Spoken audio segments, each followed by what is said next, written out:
Okay, let's get into it. Today we're doing a deep dive on something you probably look at dozens of times every drive, but maybe give zero thought to. Vehicle mirrors. Exactly. They seem so simple, just some glass and plastic. But the source material we dug into shows they are these, well, hyper-engineered safety instruments. That's really the key thing right out of the gate. These are not accessories. No. They're vital safety components. They're designed to give you that constant awareness of everything happening just outside your immediate line of sight. So they're for eliminating blind spots, cutting down reaction times. And just fundamentally preventing accidents. So for you listening, our mission here is pretty practical. We're giving you a sort of shortcut to being well-informed on how to maintain them, inspect them, adjust them, all of that. And making sure they meet those roadworthy standards. Yeah. Because the guidance is really clear. Yeah. What you see behind you, that determines the safe actions you can take in front of you. Right.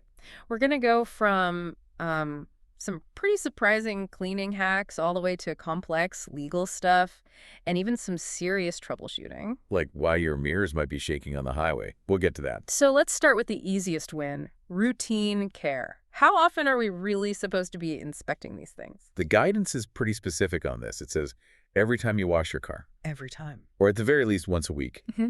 And you're just looking for small things, little cracks, chips, any kind of damage that might distort your view. Because even a tiny chip could be a problem at night, right? With headlights. Exactly. It can refract the Yep. light and cause a major glare. Okay, and cleaning them. The advice we saw was very specific on what to use, but even more so on what not to use. Oh, absolutely. So you want to use a glass-specific cleaning solution and stick to a microfiber cloth, Right. Nothing abrasive. obviously. Yep. But here's the big one, the thing most people get wrong.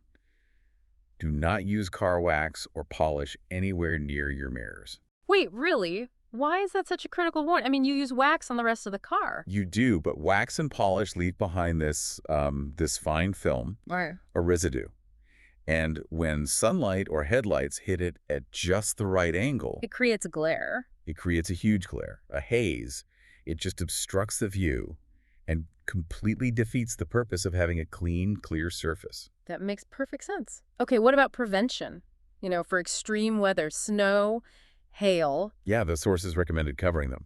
For heavy snow or like serious hail, it prevents physical damage and saves you from scraping ice off. But the cover itself matters, right? It does. It has to be a cover designed for mirrors and it has to be secured tightly. Yeah. A loose one can just flap around in the wind and cause micro scratches. Okay, let's pivot to something that drives everyone crazy. Fogging and misting. Yes. The obvious fix is the built-in heater, the one that usually turns on with the rear defroster. Right. But our research turned up a couple of, let's call them hacks. The first one is pretty straightforward. An alcohol wipe. It cuts through grease, evaporates really fast, leaves no residue. Just one word of caution on that. What's that?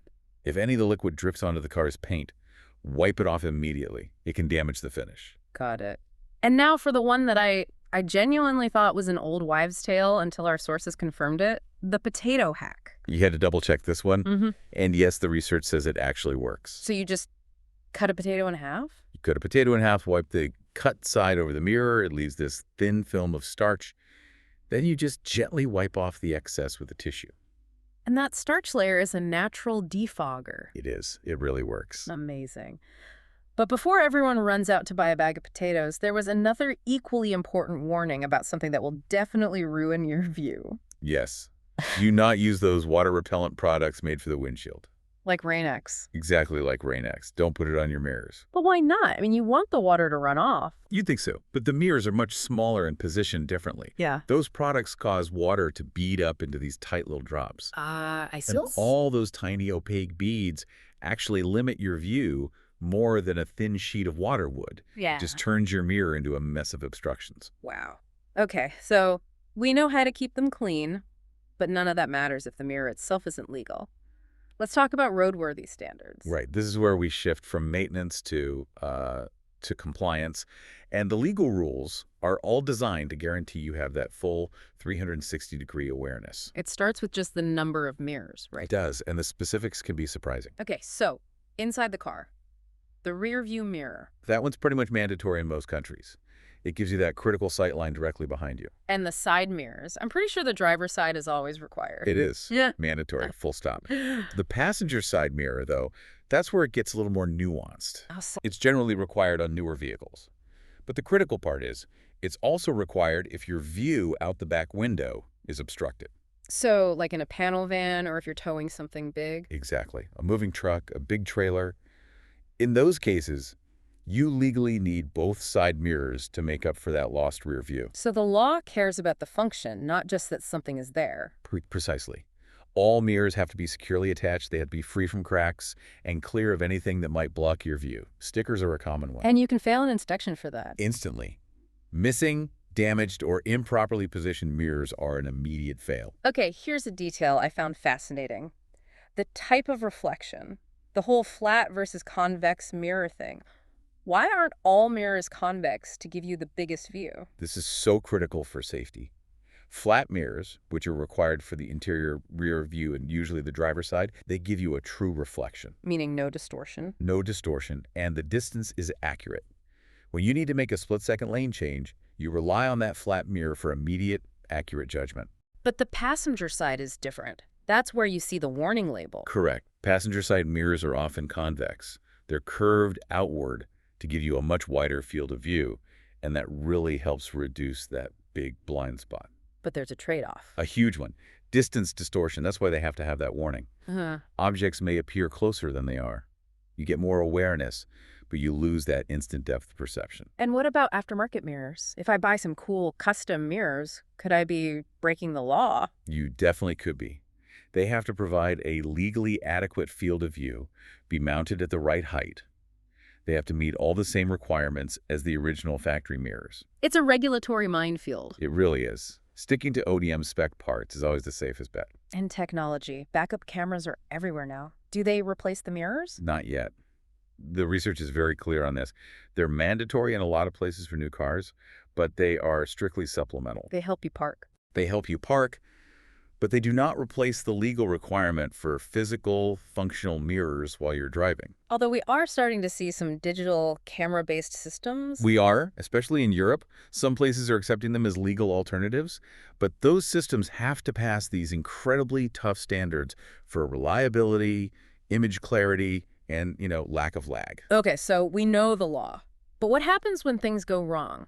You back into something, a rock flies up. Yep. What's the immediate plan? Safety first, always. You have to assess the damage right away. Is it just cracked glass? Is the whole housing loose? Or is the whole thing gone? Right. If your visibility is badly compromised, say your driver's side mirror is just gone, you really shouldn't drive at all until it's fixed. What if it's just loose and you need a temporary fix to get home? Duct tape. Heavy-duty tape can hold a loose housing in place for a short trip. A very short trip. A very short trip. In a true emergency, like if the mirror is shattered, some sources even suggest rigging up a portable mirror, like from a bicycle, just to cover the absolute basics.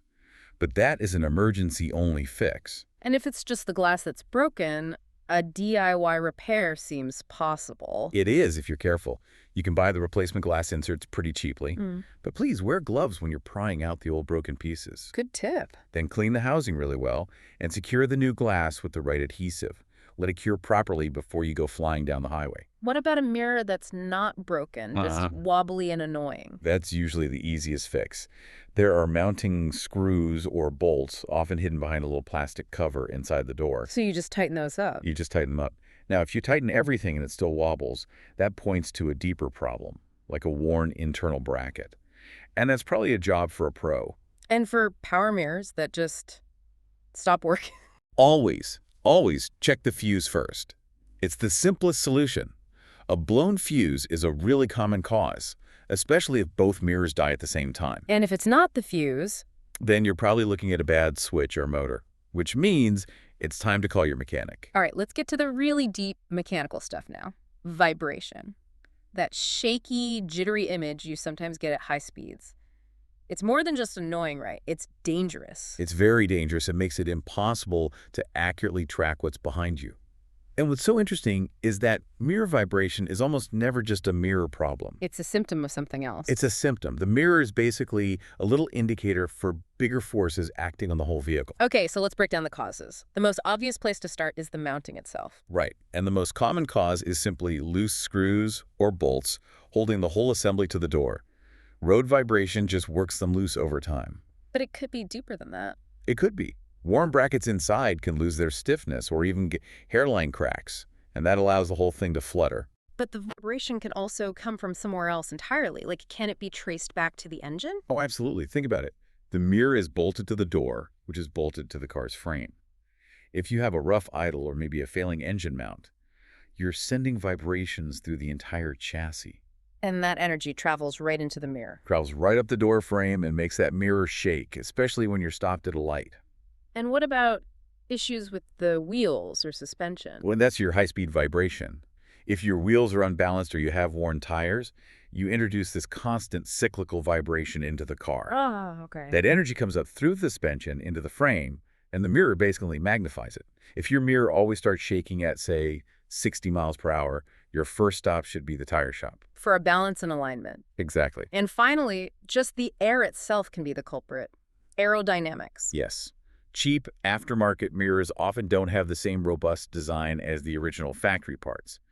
At high speeds, the housing can literally start to catch the wind and flutter. I could see that happening with towing extensions, too. For sure.